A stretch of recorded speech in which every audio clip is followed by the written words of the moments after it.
শেষ রাউন্ডে জয় পেলেও উয়েফা চ্যাম্পিয়ন্স লিগে সরাসরি শেষ ১৬য় খেলার লক্ষ্য পূরণ হয়নি রিয়াল মাদ্রিদ ও বায়ার্ন মিউনিখের। দুই জায়ান্টকে খেলতে হবে এখন দুই লেগের প্লে অফ। বুধবার রিয়াল ৩-০ গোলে ব্রেস্টকে, বায়ার্ন ৩-১-এ স্লোভান ব্রাতিস্লাভকে হারিয়েছে।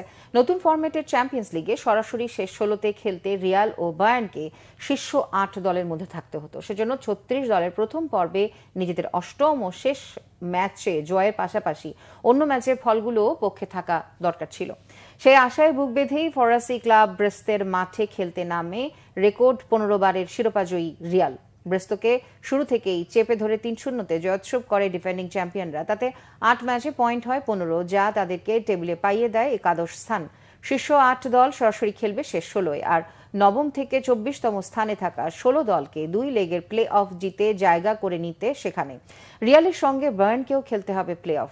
অষ্টম ম্যাচ জিতে ১৫ পয়েন্ট নিয়ে দ্বাদশ স্থান পেয়েছে জার্মান জায়ান্ট ক্লাবটি। ঘরের মাঠে স্লোভাকিয়ার ক্লাব ব্রাতিস্লাভাকে ৩-১ গোলে হারায় ৬ বারের শিরোপা জয়ীরা। বায়ার্নের ৩ গোলদাতা থমাস মুলার, হ্যারি কেইন ও কিংসলে কোমান।